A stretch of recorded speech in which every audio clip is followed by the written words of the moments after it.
There's a new movie coming out called The Story of Everything that's been recently reviewed, and it poses some interesting propositions. I would argue that that makes absolutely no sense.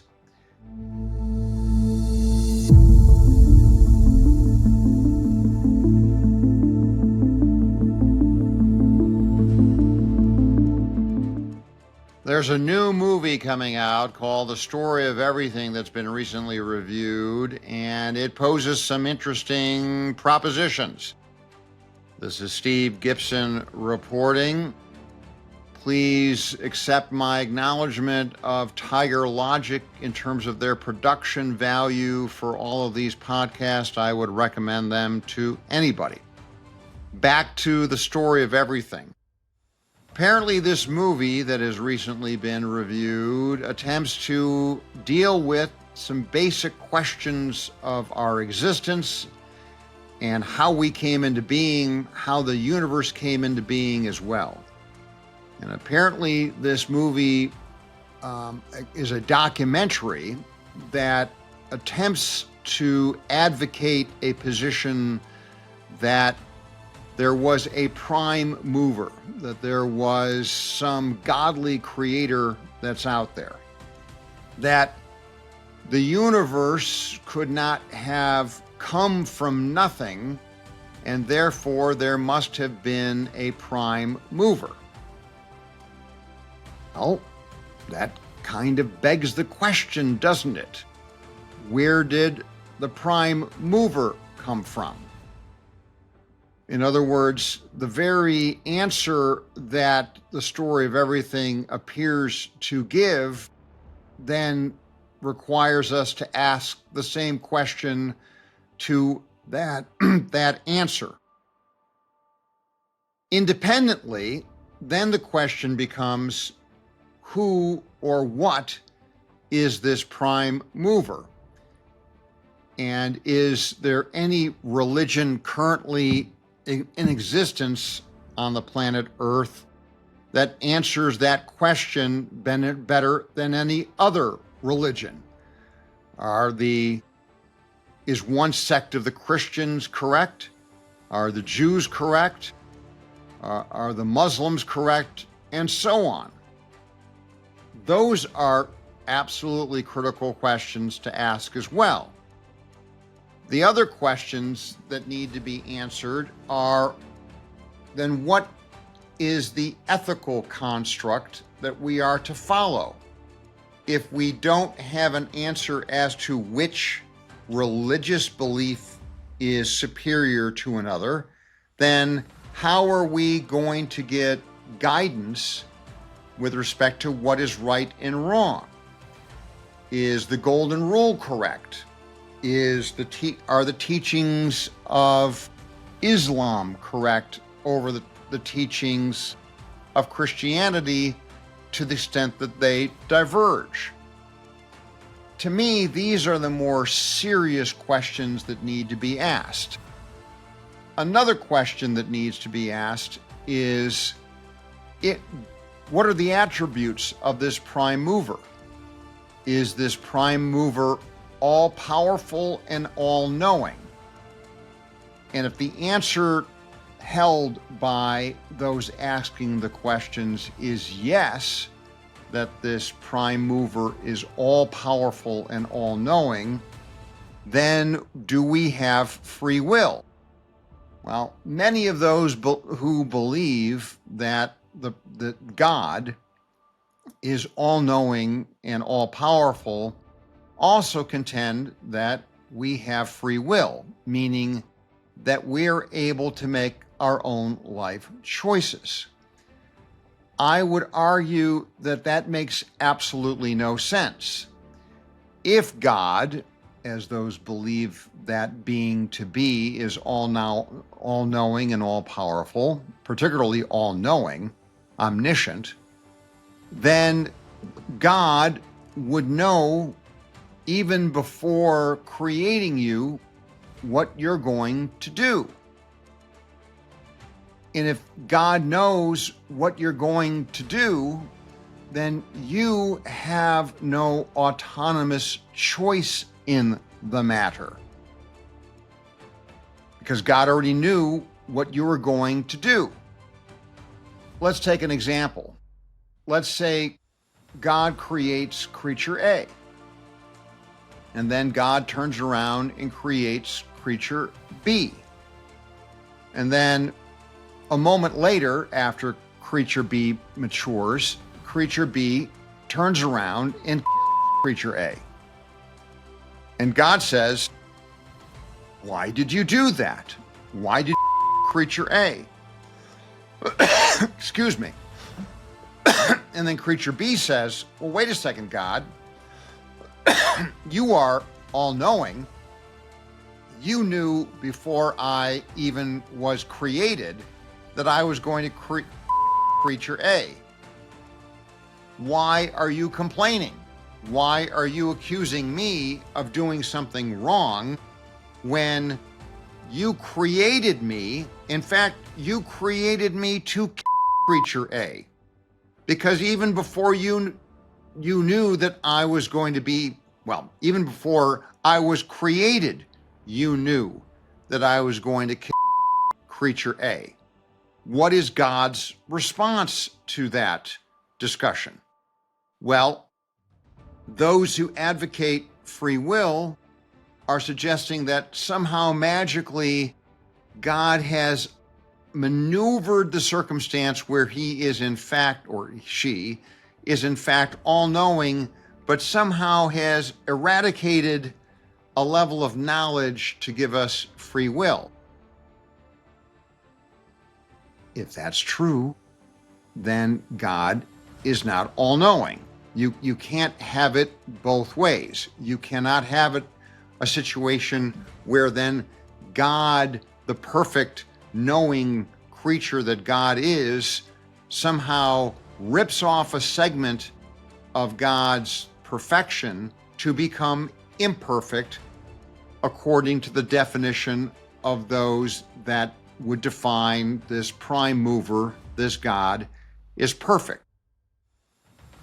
What may, however, be a more logical explanation for what we are experiencing?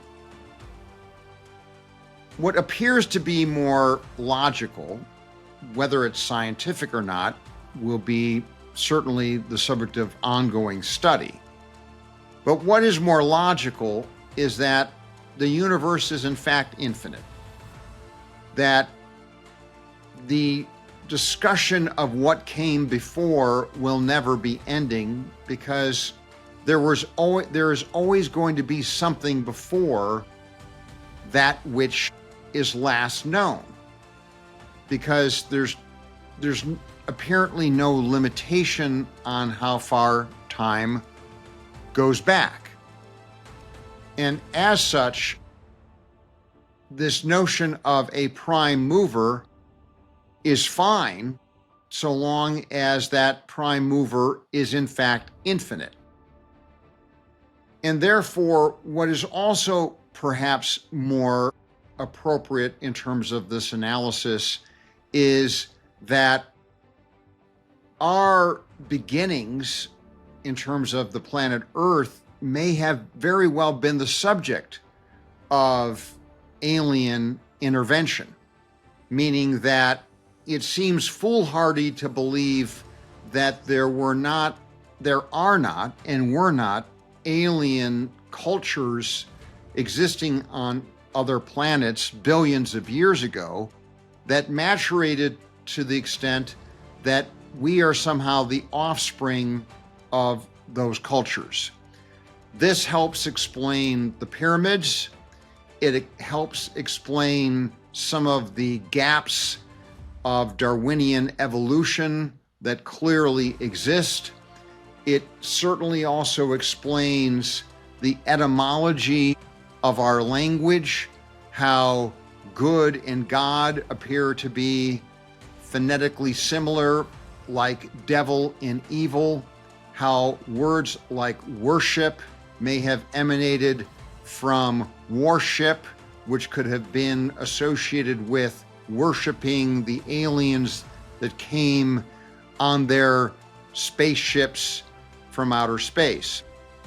Now, there's all kinds of examples that we can learn and associate with these developments. How we then developed the myriad of religious beliefs that we have, and how imperfect our understanding is with respect to certain religious tenets is certainly explainable by the fact that it may very well be the case that these alien cultures decided that we're an experiment, and they didn't want necessarily to interfere in that experiment. But it's very clear that the multiplicity of deities that were the subject of the belief of the Greeks and the Romans and the Vikings has been disproven. And it's been disproven by science that lightning does not emanate from the god of thunder. It is scientifically demonstrated to emanate from climatological and meteorological principles, and therefore we can readily dismiss the notions that Zeus is the administrator as well of lightning. We need to deploy that same analytic to every other religious tenet that's out there, and we also need to explore more greatly those aspects of our own development with respect to, as I mentioned before, the pyramids and other explanations for the kinds of constructs that have happened over the past centuries. So when we go to this movie and hear about it, the story of everything, let's take a very close look at some of the basic propositions that they're advancing. This notion of whether there is a prime mover, that had no one come before the prime mover, that the prime mover had to exist in order for the universe to exist, appears to be a fundamental logical fallacy.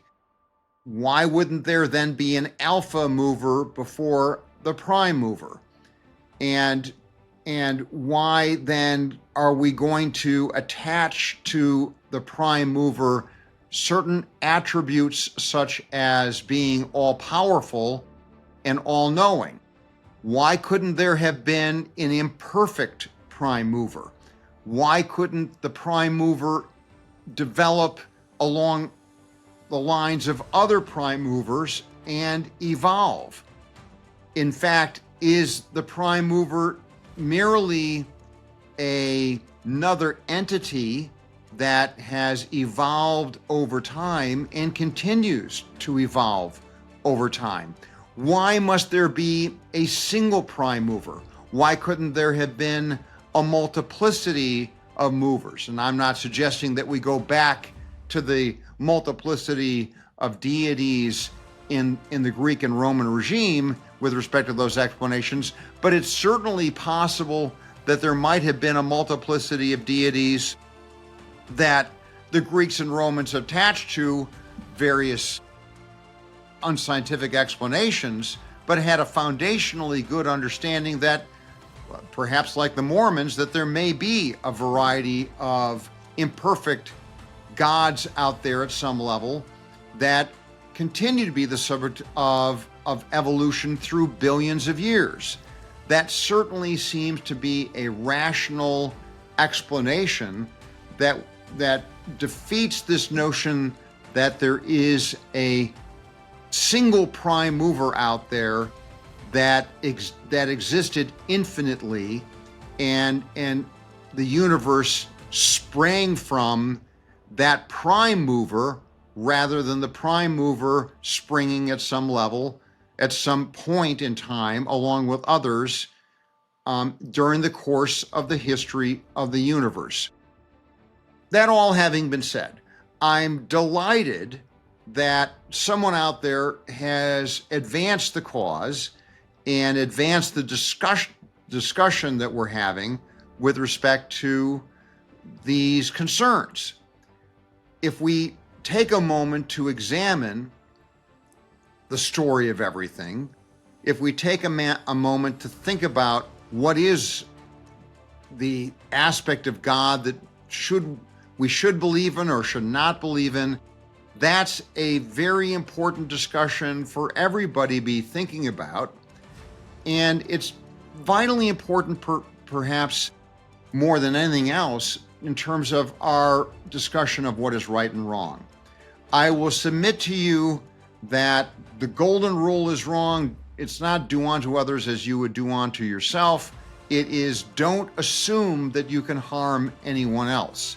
And you can't assume that you can harm anyone else because you can't assume that any basic religious tenet is right now better than any other religious tenet. Therefore, you are unjustified in thinking that you are better than anyone else in your thinking about what is a deity. Your deity and your belief in a deity is not superior to anyone else. So you don't have the right to say, I know better than you do. My religion is better than your religion. And therefore, I have the right to say, you're wrong and perhaps you should die because you're an infidel. If you don't assume that you are superior to someone else, then you may not assume that you should have the right to interfere in another person's life unduly at any level. That, I believe, is the story that we should be believing right now. It is not the story of everything, but it is the story of what is right and wrong. Please like, follow, and subscribe so that I can continue to bring this kind of content to you.